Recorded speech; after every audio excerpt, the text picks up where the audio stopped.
Hello everyone, welcome to ई गुरुकुल ज्ञान। हम पढ़ रहे हैं भारत की खोज, कक्षा 8 की पूरक पुस्तक, जिसमें हमने 5 चैप्टर कवर कर लिए हैं। आज हमारा पार्ट है 6, जिसका पार्ट है 1। क्योंकि इसके चैप्टर बहुत लंबे लंबे हैं तो एक वीडियो में पॉसिबल नहीं है कि हम एक बार में उसे कवर कर लें। आज का जो चैप्टर है हमारा कि अंतिम दौर 1, इसके दो हैं, नाम एक ही है, अंतिम दौर 1 और अंतिम दौर 2। वो नेक्स्ट चैप्टर है। तो आज हम पढ़ेंगे कि भारत के सामने जब आजादी की तरफ हम पहुंच रहे थे उस समय कौन कौन सी समस्याएं आई। तो अंतिम दौर 1 अर्थात जैसे होता है ना कि हमारा अंतिम मतलब आजादी की तरफ थे बिल्कुल। अब ये समझ लो कि हम आजाद होने वाले ही थे। 19वीं शताब्दी की बात कर रहे हैं। अंग्रेजों ने 17वीं 18वीं शताब्दी में हमारे ऊपर शासन किया है और 19वीं शताब्दी में हमने पुरजोर कोशिश करके अंग्रेजों से अपनी आजादी जो थी वो वापस ले ली। उसी के बारे में आज हम पढ़ेंगे कि आखिरकार कौन कौन सी समस्याएं थी अंतिम दौर में। उनके बारे में आज हम इस चैप्टर में पढ़ेंगे। तो आज इस चैप्टर में हम पढ़ेंगे अंतिम दौर 1। भारत राजनीतिक और आर्थिक दृष्टि से पहली बार एक अन्य देश का पुछलग्गा बनता है। अब यहाँ पर क्या बताया जा रहा है, पुछल्ला बनता है। कहने का मतलब क्या है कि भारत जो है अब तक विश्व गुरु कहलाता था, भारत एक सोने की चिड़िया कहा जाता था। अब पूरी तरीके से भारत की स्थिति हो गई थी कि हम दूसरों को फॉलो कर रहे हैं, हम पुछल्ला बन गए हैं, मतलब हम बहुत पीछे हो गए हैं। भारत में अंग्रेजी राज्य की स्थापना और उसके लिए एकदम नई घटना थी, जिसकी तुलना किसी और राजनीतिक अथवा आर्थिक परिवर्तन से नहीं की जा सकती थी। कहने का मतलब ये है कि भारत में अंग्रेजी राज्य की स्थापना उसके लिए एकदम नई थी। क्यों? क्योंकि इससे पहले भी बहुत सारे लोग आए थे आक्रमणकारी, जिन्होंने भारत पर हमला किया था। पर अंग्रेजों ने जो भारत की दुर्दशा की थी, एक तरीके से आर्थिक राजनीतिक हर तरीके से हमें खोखला बना दिया था। हमारे ऊपर जो उन्होंने शासन किया था वो एकदम नई घटना थी, क्योंकि इससे पहले किसी ने भी भारत के साथ ऐसा नहीं किया था। हम किसी के गुलाम नहीं बने थे, जिसकी तुलना किसी और राजनीतिक अथवा आर्थिक परिवर्तन से नहीं की जा सकती है। भारत पहले भी जीता जा चुका था, लेकिन उसके आक्रमणकारियों के द्वारा जो उसकी सीमाओं में आकर बस गए थे और अपने को भारत के जीवन में शामिल कर लिया था। अर्थात हमने पढ़ा था चैप्टर 3 और 4 में, आपको याद होगा कि किस तरीके से भारत में जो हूड शक कुषाण जो भी आए थे मुगल, वो सब भारतीय सीमा में जज्ब हो गए, भारतीय बन गए। वो कहीं से विदेशी नहीं रहे। जो जिनको नहीं रहना था वो आक्रमण करके वापस चले गए उसी समय, लेकिन जो भारत में रह गए वो पूरी तरीके से भारतीय हो गए थे। वो विदेशी नहीं थे हमारे लिए। चाहे हम कनिष्क की बात करें, मराठों की बात करें, चाहे हम मुगलों की बात करें, जो भी भारत में थे वो भारतीय थे। चाहे वो कैसे भी धीरे धीरे करके भारत में आए थे, आक्रमण के तौर पर आए थे। लेकिन अंग्रेजों की स्थिति कुछ अलग थी। अंग्रेजों का उद्देश्य यहाँ से ज्यादा से ज्यादा धन कमाना था और हमें पूरी तरीके से खोखला बनाना था, कमजोर बनाना था, जो कि पहले किसी ने ऐसा नहीं किया था। हमारी स्वाधीनता हमसे छिन गई थी, हम गुलाम हो गए थे। उसने अपनी स्वाधीनता कभी नहीं खोई थी, क्योंकि इससे पहले हमने अपनी स्वाधीनता कभी नहीं, हम आजाद थे। हमने पढ़ा था चैप्टर 4 में कि किस प्रकार से हम अपने धर्म के लिए, अपनी नीतियों के लिए, अपने विचारों के लिए स्वतंत्र हैं किसी भी तरीके से, चाहे हम कुछ भी करें। और वह कभी गुलाम नहीं बना था। भारत कभी ऐसी राजनीतिक और आर्थिक व्यवस्था में नहीं बना था जिसका संचालन केंद्र और उसकी धरती से बाहर हो। अब आप देखिए क्या बताया जा रहा है कि भारत कभी भी राजनीतिक और आर्थिक व्यवस्था में, जो कि अंग्रेजों ने हमारे ऊपर पूरी तरीके से राजनीतिक व्यवस्था यानी कि हम पर शासन कर रहे थे, और यहाँ से जो व्यापार के उद्देश्य, ईस्ट इंडिया कंपनी आई थी 1600 ईस्वी में, यहाँ पर क्या करने आए थे, व्यापार करने आए थे। और उनका वो व्यापार करने का उद्देश्य जो था, धीरे धीरे कैसे राजनीतिक हस्तक्षेप करते करते वो उन्होंने पूरे देश पर शासन कर लिया। वो जो संचालन ईस्ट इंडिया कंपनी के हाथ में था, ईस्ट इंडिया कंपनी इतना धन कमा लिया था कि ब्रिटेन ने क्या किया, ईस्ट इंडिया कंपनी को भी अपने अंडर में ले लिया और डायरेक्ट ब्रिटेन इंडिया पर कब्जा करने लगा, क्योंकि यहाँ से उन्हें बहुत मुनाफा हो रहा था। अंग्रेज बहुत यहाँ से, एक तरीके से आप क्या समझ सकते हो कि उनका पूरा देश यहाँ से चल रहा था, भारत से।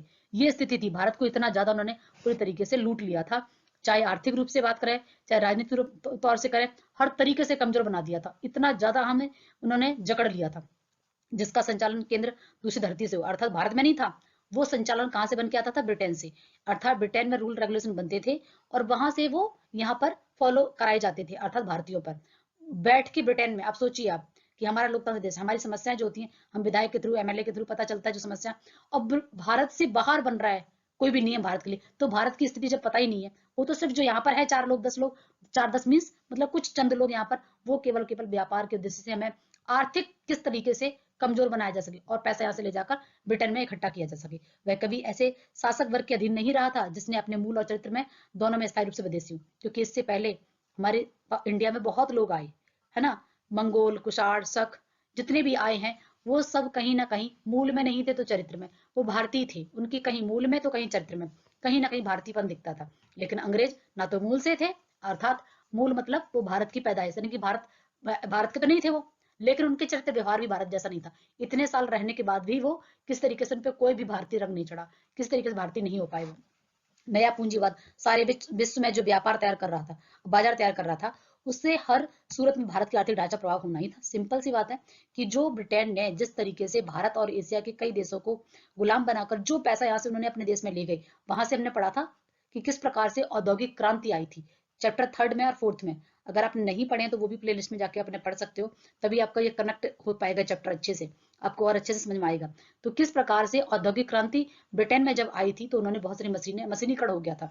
अब मशीनों से आप कोई भी प्रोडक्ट बनाएंगे तो बहुत जल्दी बन जाएगा, सस्ता बनेगा। और वो आप उन्होंने क्या किया था, यहाँ से जब पैसा ले गए तो जब पैसा होता तो आदमी जाहिर सी बात है कि फैक्ट्री वगैरह खोल लेगा, मशीनें ले आएगा, तो उससे उनके पास उत्पादन बहुत ज्यादा होने लगा और उन्होंने भारत पर एकाधिकार भी कर लिया था, किसी और देश को वो व्यापार भी नहीं करने दे रहे थे और अपना प्रोडक्ट जो तैयार किया वो पूरे देश में फैला दिया, पूरे विश्व में फैला दिया। तो एक तरीके से पूंजीवादी जो वर्ग है, अगर हम पढ़ते पूंजीवाद, समाजवाद, लोकतंत्र, ये पूंजीवाद मतलब जहां पर पूंजीपति यानी कि जो पैसे वाला व्यक्ति बहुत ज्यादा अमीर होता चला जाता है और जो गरीब होता है बहुत ज्यादा गरीब हो जाता है। कार्ल मार्क्स की थ्योरी उसमें पूंजीवादी के अगेंस्ट में वहीं पे है कि दुनिया के मजदूर एक हो जाओ। ये सारे अलग ही एक टॉपिक है, लेकिन उन्होंने बताया कि पूंजीवादी जैसे अमेरिका और ब्रिटेन ये पूंजीवादी देश में आते हैं, भारत नहीं था हमारा। भारत में मिश्रित अर्थव्यवस्था है और अगर रूस की बात करें तो वहां पर समाजवादी अर्थव्यवस्था है। तो इस तरीके से क्या था, भारत जो पूरे विश्व में अपना बाजार उन्होंने इकट्ठा कर लिया था। हमारे कॉटन सिल्क जो भी इंडिया से जाता था वो पहले बहुत डिमांड थी, बहुत ज्यादा, लेकिन जब ब्रिटेन के पास मशीनें आ गई, औद्योगिकरण हो गया, हमारे यहाँ से वो पैसा ले जाकर और उन्होंने हम पर एकाधिकार कर लिया था, तो अपना व्यापार सारे देश में फैला दिया, विश्व में फैला दिया। तो जाहिर सी बात है कि हम आर्थिक रूप से कमजोर तो नहीं थे, लेकिन जो परिवर्तन हुआ वह स्वाभाविक नहीं था। उसने भारतीय समाज को पूरे आर्थिक और संरचनात्मक आधार पर विघटन कर दिया था। और अगर देखा जाए कि उन्होंने जो परिवर्तन हुआ वो परिवर्तन कोई स्वाभाविक नहीं था कि वो तो होना ही था, वो क्या था, एक तरीके से पूरा का पूरा हमें कमजोर बना देता। भारतीय समाज आर्थिक संरचना में बिल्कुल, है ना, क्योंकि कोई और व्यापार ही नहीं कर पा रहा था, विघटित हो गया था, बट गया था। एक ऐसी व्यवस्था थी जिसका संचालन बाहर से हो रहा था, कि मतलब यहाँ पर शासन हम नहीं कर रहे थे, शासन हम पर कौन कर रहा था, विदेशी कर रहे थे, अंग्रेज कर रहे थे, ब्रिटेन कर रहा था, जो हम पर ला दिया गया था। भारत ब्रिटिश ढांचे का औपनिवेशिक और खेती पछल्ला बनकर रह गया था। भारत जो कि हम खेती में सबसे आगे थे, क्योंकि भारत में सबसे ज्यादा खेती होती है, तो यहाँ पर क्या था कि हम और तो छोड़ो, खेती में भी हम बाकी देशों के पुछल्ला बन गए। बाकी देश मतलब औपनिवेशिक, ब्रिटिश ढांचा ने हमारा एक इस तरीके से ढांचा तैयार कर दिया कि हर तरीके से हम एकदम से पिछड़ गए। जो हम बहुत आगे थे, सोने की चिड़िया, विश्व गुरु, शिक्षा, गणित हमने पढ़ा था, सब कुछ उसमें, ज्योतिष विज्ञान में, हर जगह हम आगे थे, और आज हम एकदम पिछल्ला बन गए, बिल्कुल पीछे हो गए। अब खेती में कैसे, खेती में, क्योंकि खेती में आज आप देखते हो कि आज हम सब पूरी की पूरी खेती किससे करते हैं, मशीनों से करते हैं। हमारे यहाँ तो वही हल वाली पुरानी पद्धति से खेती होती थी। अब वो धीरे धीरे अंग्रेजों ने नए नए तरीके खोज निकाले, जैसे गेहूं को कैसे थ्रेसर वाली जो मशीन आती है, आलू को कैसे गाड़ना, वो धीरे धीरे चीजें। अब तो खैर अभी वर्तमान की बात करें तो ज्यादा ही मशीनीकरण हो गया, उस समय इतना नहीं था, लेकिन उनके पास जो मशीनें आई थी वो बाकी देश, उनकी डिमांड बढ़ गई थी। तो हर तरीके से अंग्रेजों के पास पैसा आ रहा था, उन्होंने इतना ज्यादा औपनिवेशीकरण जो राज्य, जो देशों को बनाया था, उन देशों को पूरी तरीके से कमजोर बना दिया था। अंग्रेजों ने अपने अपने अंग्रेजी नमूने का अनुसरण करते हुए बड़े जमींदार पैदा किए। और उन्होंने एक और काम किया, उन्होंने क्या काम किया कि मतलब अपने जैसे ही भारत में कुछ लोग, जैसे आप देखेंगे एक व्यक्ति ने बोला, अंग्रेज लॉर्ड मैकाले ने क्या बोला था कि हमें भारत में एक ऐसा वर्ग तैयार करना है जो रंग और खून में तो भारतीय हूं, लेकिन उनके कार्य व्यवहार में पूरी तरीके से वो अंग्रेज दिखाई दे। तो ऐसा ही अंग्रेजों ने किया। क्या किया कि अपने जैसे जमींदार, जो हमारे यहाँ सबसे हमें तंग करने वाले तो हमारे अपने लोग ही जमींदार थे, जमींदार का पद दे दिया। मतलब भारत का एक बहुत बड़ा एरिया जिसमें छोटे छोटे जो किसान हैं वो उस जमींदार के अंडर में आ जाते थे। और जमींदार क्या करता था, मीडिएटर का काम करता था उस किसान के और उस अंग्रेज के बीच में, क्योंकि वो अंग्रेज डायरेक्ट जाके किसान से पैसा नहीं लेता था, टैक्स नहीं लेता था, उसको वो बीच में, तो मीडिएटर भी खाता था पैसा, और फिर अंग्रेज भी। और अंग्रेज क्या करते थे, ब्रिटेन के लिए मीडिएटर थे। ईस्ट इंडिया कंपनी का शासन हटा दिया था ब्रिटेन ने और डायरेक्ट कब्जा कर लिया था, उनको सिर्फ एक मध्यस्थता करने के लिए दे दी। तो यहाँ पर वो लोग भी एक तरीके से मीडिएटर थे भारत और ब्रिटेन के बीच में। तो इस तरीके से जो बेचारा किसान, गरीब वर्ग था, उसको बहुत ज्यादा प्रताड़ित किया जाता था, ज्यादा से ज्यादा लगान, टैक्स बहुत लिया जाता था, और जो मीडिएटर थे वो मजे कर रहे थे, आराम से रह रहे थे। तो यहाँ पर जो जमींदार थे वो भी एकदम अंग्रेजों की जैसे ही व्यवहार करते थे हमारे किसानों के साथ। उनका लक्ष्य था ज्यादा से ज्यादा पैसा वसूल करना किसानों से और अंग्रेजों को खुश करना, क्योंकि फिर उन्हें दो जगह से मिलता था। वो अंग्रेज जो किसानों से लेते थे उसमें से भी कुछ बचा लेते थे, और अंग्रेज जब खुश हो जाते थे तो वो भी उनको पैसा देते थे, उपहार देते थे। इस तरीके उनकी पोस्ट बढ़ा देना। तो ये इस तरीके से भारत के साथ हो रहा था। उनका लक्ष्य था लगान की शक्ल में अधिक से अधिक रुपया जल्दी से जल्दी इकट्ठा करके और उनको ब्रिटेन में पहुंचाया जा सके। इसलिए एक ऐसे वर्ग को पैदा करना था, जरूरी था अंग्रेजों के लिए, जिसका स्वार्थ अंग्रेजों के स्वभाव से अभिन्न हो। ठीक है, मतलब अभिन्न मतलब उससे जुड़ा हुआ ऐसा, वो जो उन्होंने जगह जगह पद दे दिए थे, सूबेदार, जमींदार, ठीक है, मतलब अलग अलग तरीके के पद बनाए हुए थे, पुलिस में भी और तमाम तरीके के। तो जो उन्होंने पद बनाए थे वो केवल रंग और खून में तो भारतीय थे, लेकिन स्वभाव में पूरी तरीके से क्या बन गए थे, अंग्रेज बन गए थे। अब आप देख रहे हो यहाँ पर किस तरीके से हमारे भारतीयों को, कि उनके सर पे तन पे कपड़ा भी नहीं है, कितना ज्यादा अंग्रेज उनको भेंतों से मारते थे और बहुत तंग करते थे। ये स्थिति थी भारत की। ब्रिटिश शासन ने इस तरह अपनी स्थिति को सुदृढ़ किया और यहाँ से पैसा लूट लूट कर उन्होंने इकट्ठा कर करके हम लोगों को ही हमारी ही जमीन पर, हमारे ही घर में बंधक बना के, मजदूर बना के, मारपीट करके और हमसे मेहनत करवा के एक तरीके से, और पूरा पैसा ले जाकर अपने देश में खुद मजे कर रहे थे, खुद मजबूत हो रहे थे और हमें कमजोर और खोखला बना रहे थे। इस व्यवस्था में जमीन, जब ये स्थिति होती है ना, तब देख के कहीं ना कहीं गुस्सा आता है कि अंग्रेज इतनी इस तरीके से थे। कुछ ही अंग्रेज थे, भारत में तो कितनी जनसंख्या थी, कहीं ना कहीं हमें कुछ कमियां थी, जिसकी वजह से इतना अत्याचार हम सहन करते रहे, क्योंकि हम एक नहीं हो सके। एक हो जाते तो 1857 की क्रांति में झांसी की रानी ने जब विद्रोह किया था, उसी समय हम अंग्रेजों से गुलाम हो सकते थे। तो कहीं ना कहीं ये जो स्थिति भारत की थी ना, वो हमारे एकीकरण की कमी की वजह से भी थी। राजा, अब यहाँ पर क्या होता है, इस व्यवस्था में थे जमींदार, राजा और सरकार के विभिन्न महकमों एवं पटवारी, गांव के मुखिया से लेकर ऊपर तक कर्मचारियों की बड़ी संख्या थी। अंग्रेजों ने क्या किया कि जैसे आप आज देखते हो कि कंपनी में क्या होता है, एक ऑनर होता है, फिर उसके सीईओ होता है, फिर मैनेजर होता है, फिर उसके नीचे होते हैं, फिर धीरे धीरे ए ग्रुप के कर्मचारी होते हैं, फिर बी ग्रुप के, फिर डी ग्रुप के। तो इस तरीके से क्या होता है, हायरार्की होती है। तो अंग्रेजों ने क्या किया कि यहाँ पर जमींदार, राजा और अलग अलग महकमे का मतलब है अलग अलग डिपार्टमेंट, अलग अलग भाग, ठीक है, विभाग बना देना। जैसे एक विभाग आप देखते हो हमारे यहाँ पुलिस है, एक टैक्स वसूल करने वाला, एक कर्मचारियों का, अलग अलग तरीके से।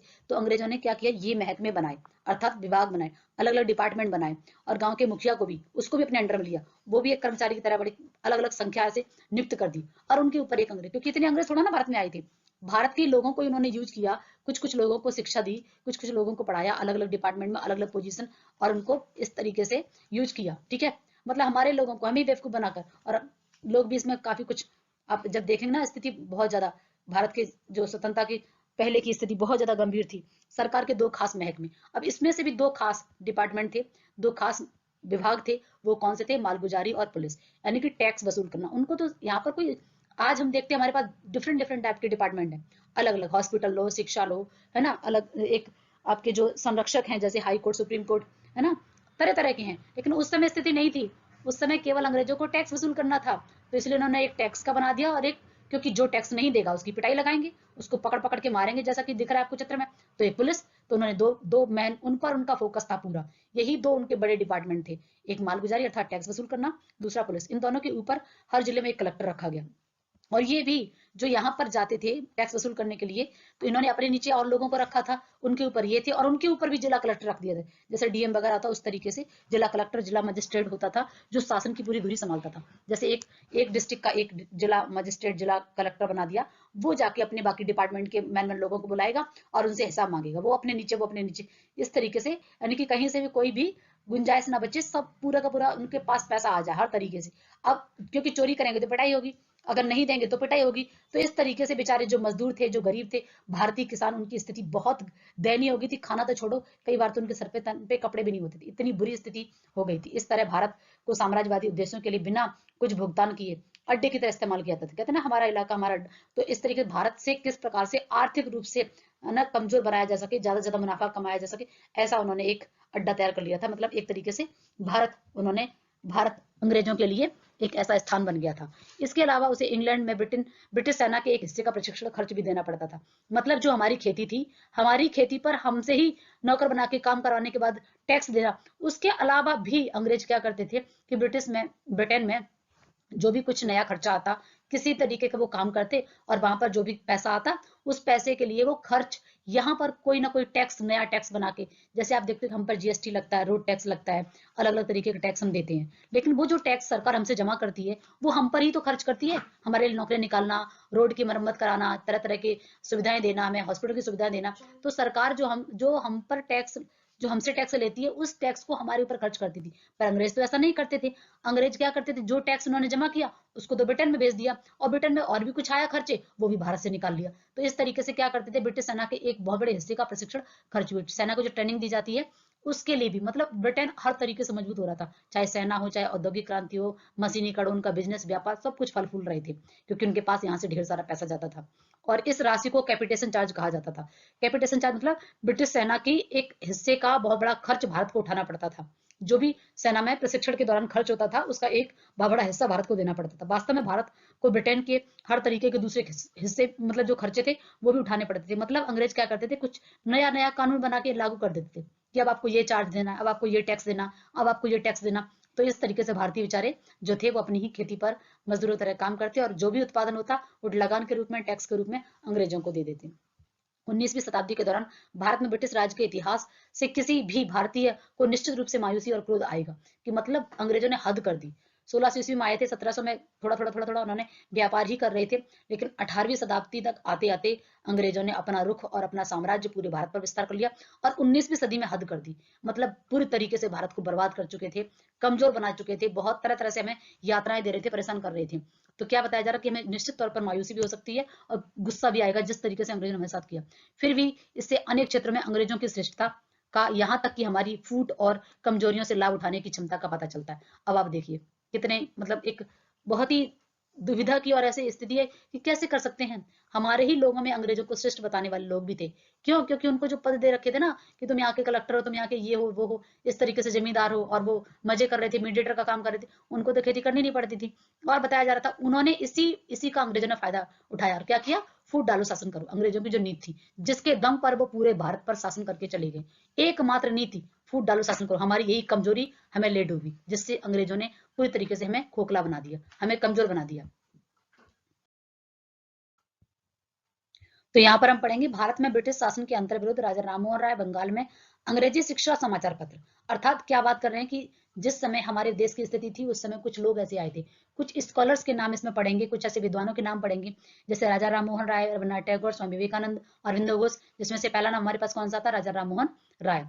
व्यक्तिगत रूप से अंग्रेजों ने, जिनमें शिक्षाविद, प्राच्य विद्या विशारद विशारद, पत्रकार, मिशनरी और कुछ अन्य लोग थे।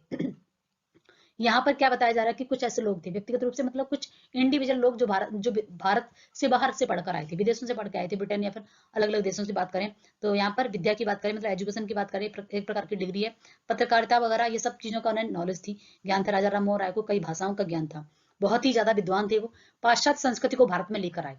ठीक है, महत्वपूर्ण कार्य, एक तरीके से कह रहे हैं कि वो बाहर से चीजों को सीख कर आए, लेकिन उन्होंने क्या सीखा और क्या इंप्लीमेंट किया उसके बारे में सिर्फ बात करेंगे, क्योंकि ऐसे बहुत सारे लोग थे जो विदेशों से पढ़ के आए थे, जैसे विवेकानंद वगैरह, पर उनकी मूल जड़ें भारतीय थी। वो भारत से जो जो चीजें अच्छी थी केवल उसी को इंप्लीमेंट किया। जैसे राजा राममोहन राय ने सती प्रथा का अंत किया, ठीक है, तो ये इम्पैक्ट पड़ा इनके ऊपर विदेश से जब ये शिक्षा ग्रहण करके। अंग्रेजी चिंतन, साहित्य और राजनीति परंपरा से भारत को परिचित कराने का श्रेय उन योग्य और उत्साही अंग्रेजों को ही है।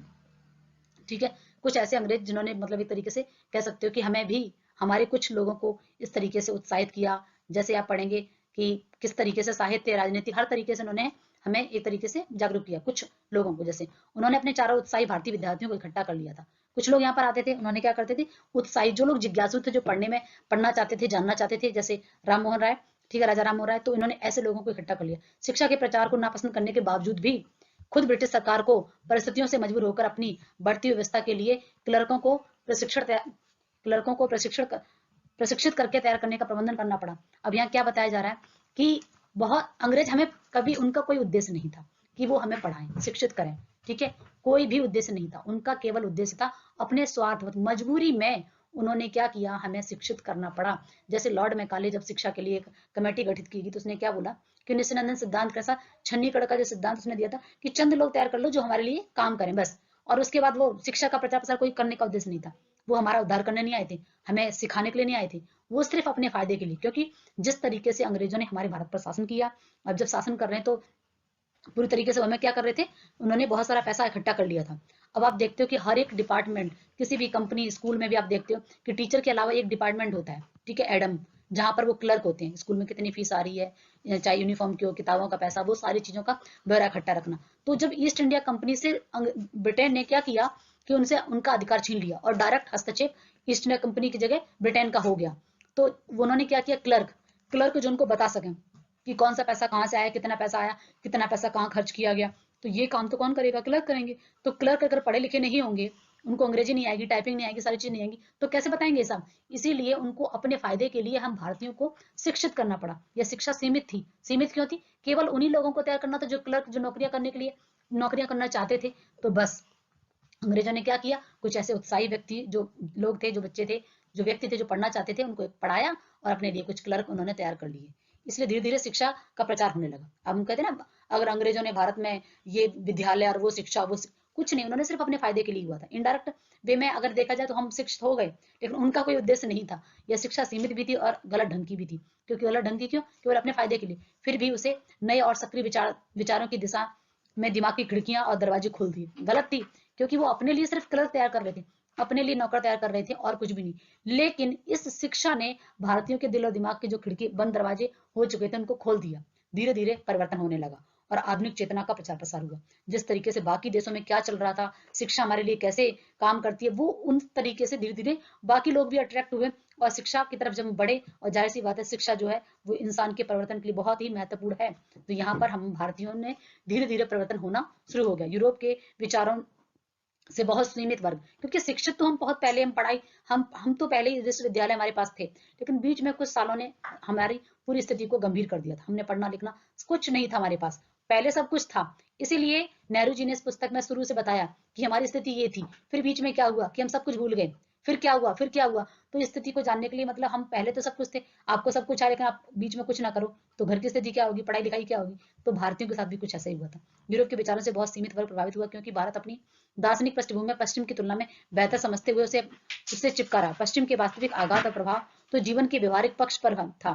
जैसे आप देखेंगे कि हमारा तो जो एक तरीके से पश्चिमी देश ब्रिटेन के लिए बोला गया, वास्तविक आघात और प्रभाव जीवन के व्यवहारिक पक्ष पर हुआ, जो उन्होंने हमारा जीवन प्रभावित कर दिया, जो हमारी स्थिति कर दी, डायरेक्ट प्रभाव पड़ा। ठीक है, नई तकनीकी, रेलगाड़ी, छापा, दूसरी मशीनें, युद्ध के अधिक कारगर तरीके, ये सब नई बातें थी। ये अंग्रेजों ने जानबूझकर नहीं किया। वो बिल्कुल भी नहीं चाहते थे कि हम भारतीयों को पढ़ाएं, लेकिन मजबूरी में पढ़ाना पड़ा। तो व्यवहारिक तरीके से हम कहीं ना कहीं परिवर्तन तो हुआ। दूसरा तकनीक, क्या परिवर्तन हुआ, तकनीकी, उन्होंने अपने यहाँ औद्योगिकरण किया, अपने यहाँ मशीनीकरण किया। हमारे यहाँ नहीं चाहते थे, पर उनको मजबूरी में तकनीकीकरण करना पड़ा। जैसे टेलीफोन से बात करने के लिए, ठीक है, इसलिए उन्हें कार्य विभाग, इस सब की स्थापना करनी पड़ी। दूसरा, अब माल को इधर से उधर ले जाने के लिए उनको रेल की, तो उन्होंने कुछ भी हमारे फायदे के लिए नहीं किया, सब अपने फायदे के लिए किया था। तो इस तरीके से धीरे धीरे हमारे भारत में विकास होने लगा। रेलगाड़ी का क्यों, क्योंकि उनको उत्पादन करके जो माल था उसको ले जाना था, इसलिए रेल का विकास हो गया। तकनीकी, टेलीफोन वगैरह का क्यों, क्योंकि बात वगैरह करने के लिए उन्होंने अपने लिए किया। छापा खाना, मतलब जो पैसा आपको दिख रहा है कि जिससे हम पैसे वगैरह छापे जाते हैं, तो वो भी अंग्रेज यहाँ से किस तरीके से पैसे छाप ही रहे थे।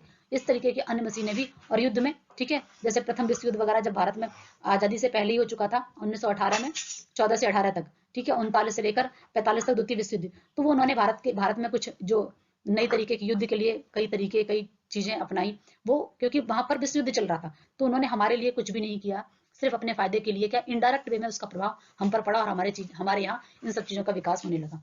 ये सब ऐसी बातें थी जिनकी उपेक्षा नहीं की जा सकती, मतलब इनको अनदेखा नहीं किया जा सकता। एक तरीके से वो कहीं ना कहीं हमें डायरेक्ट नहीं, इनडायरेक्ट तरीके से फायदा तो हुआ। सबसे प्रकट और व्यापक परिवर्तन हुआ, जो खेतर व्यवस्था टूट गई थी, उसका स्थान व्यक्तिगत संपत्ति जमींदारों ने ले लिया था। एक तरीके से जो व्यक्तिगत, जो इंडिविजुअल व्यक्ति खेती करता था, संपत्ति का अधिकार, अभी जो हमारे मौलिक अधिकार है, उसमें से खत्म कर दिया। उस समय ऐसा कुछ भी नहीं था, आप चाहे जितनी संपत्ति रख सकते हो।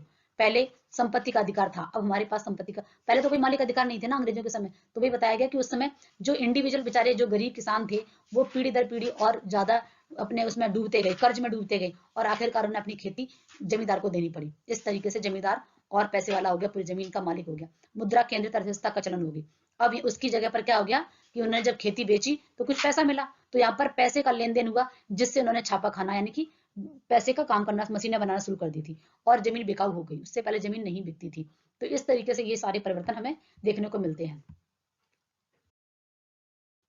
देश के किसी और बड़े हिस्से की अपेक्षा बंगाल में बहुत पहले इन परिवर्तनों को देखा गया और अनुभव किया गया। बंगाल में ब्रिटिश शासन 50 वर्ष पहले ही हो चुका था। जैसा कि हम सबको पता है कि बंगाल में 1773 में जब प्लासी का युद्ध वगैरह जीतने, है ना, उसके 1773 में रेगुलेटिंग एक्ट रहा ना, ये सारी चीजें बंगाल में बहुत पहले ही आ चुकी थी। बंगाल में उन्होंने पहले कब्जा किया था। 18वीं शताब्दी में बंगाल के एक अत्यंत प्रभावशाली व्यक्तित्व का उदय हुआ, ये थे राजा राममोहन राय। अब राजा राममोहन राय किस ढंग से वहां परिवर्तन किया, वे एक नए ढंग के व्यक्ति थे जिनमें प्राचीन और नवीन का समावेश था, क्योंकि वो विदेश में भी जाके पढ़ चुके थे। तो विदेश की चीजें जो सही थी, क्योंकि हम थोड़ी रूढ़िवादिता चीजों में फंस चुके थे और भारत से उनकी जड़ें जमी हुई थी, जकड़ी हुई थी। तो भारतीय थे और नई चीजों का समावेश किया था।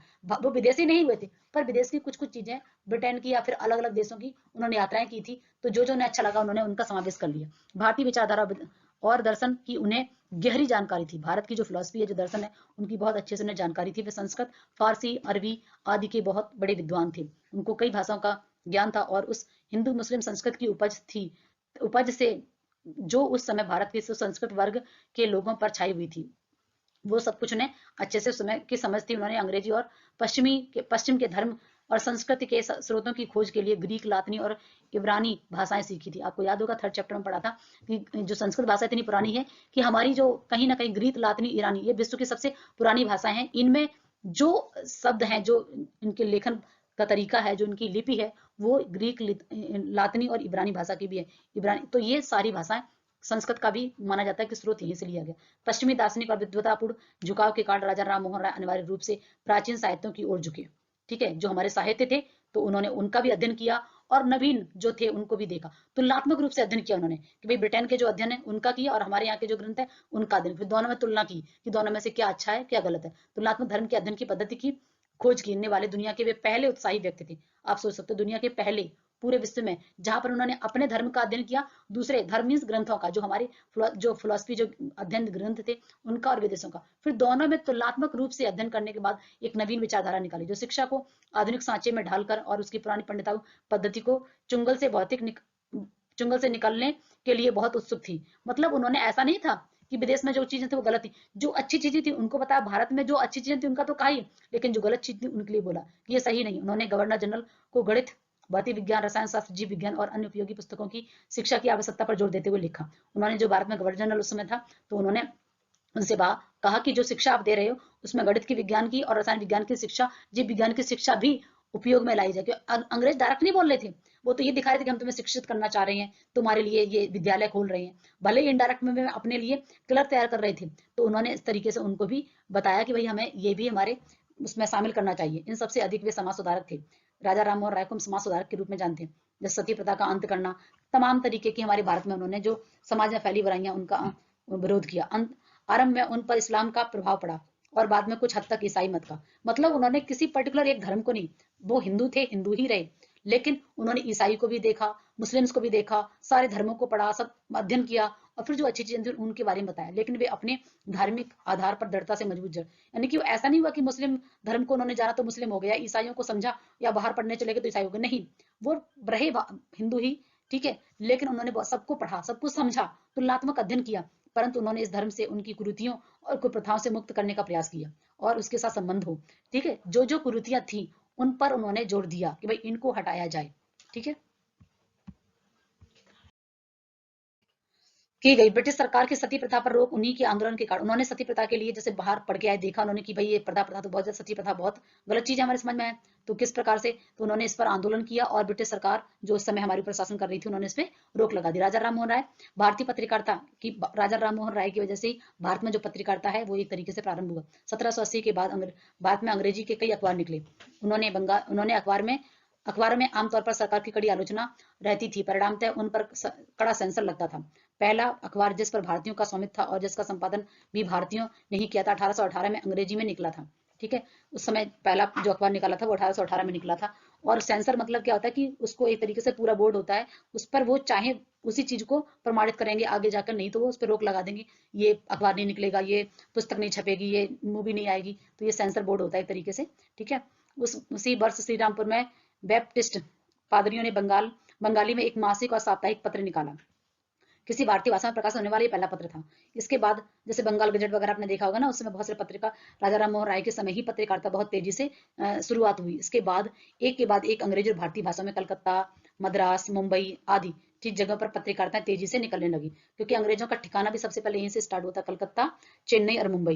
राजा राम मोहन राय की पत्रकारिता पर गहरा संबंध और उससे सुधारवादी आंदोलन थे, क्योंकि उस समय पत्रकारिता में उन्होंने किस प्रकार से जो समाज सुधारक के रूप में देखा, जैसे कबीरदास को समाज सुधारक के रूप में, वैसे राजा राम मोहन राय ने भी समाज में जो फैली हुई कुरीतियां थी उनको खत्म करने का उन्होंने एक तरीके से काम किया था। उनका समन्वयवादी और विश्वजनित दृष्टिकोण कट्टर वर्ग के लोगों को नापसंद था, जो कट्टर थे कि नहीं भाई जो हो रहा है ठीक है, पर वो कहते थे कि विश्व जिस प्रकार का है हमें वैसे ही समन्वयवादी बनना है, विश्व में जो चीजें अच्छी उन्हें भी हमें सीखना है, ये नहीं कि पुरानी पद्धति पर, पुरानी विचारधाराओं पर हम जकड़े हुए हैं। हमने बहुत सारी कुरीतियां जो जैसे पर्दा प्रथा, सती प्रथा, बाल विवाह, ठीक है, बहुत सारी चीजें यहाँ पर हो चुकी थी, वो सारी बुराइयों को खत्म कर देना चाहते थे।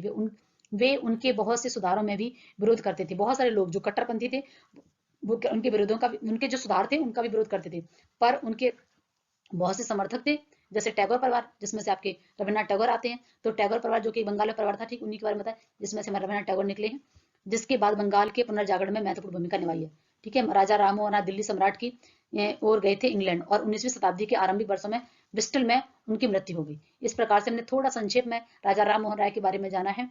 इसी प्रकार से हम नेक्स्ट में देखेंगे टैगोर के बारे में, अरविंदो के बारे में, इसमें बहुत सारे स्कॉलर्स के बारे में। ये एक तरीके से अंतिम दौर एक, जो हमारे आजादी के समय की लास्ट में जो हम देखते हैं, ठीक है, कौन कौन सी समस्या थी, कौन कौन से लोग हमारे भारत में उभर कर सामने आए, उन सब के बारे में हम इसमें देख रहे हैं। इसके बाद हमने आपके लिए कठिन शब्दार्थ, क्वेश्चन आंसर, और जिस तरीके से आप लोगों का मुझे प्यार मिल रहा है, मुझे बहुत अच्छा लग रहा है। और आप ऐसे ही बाकी चैप्टर्स जो हैं उनको समझने के लिए मेरी सारी वीडियो आप तक पहुंचती रहे, तो उसके लिए आप मेरे चैनल को सब्सक्राइब कर लें और शेयर करना ना भूलें। Thank you.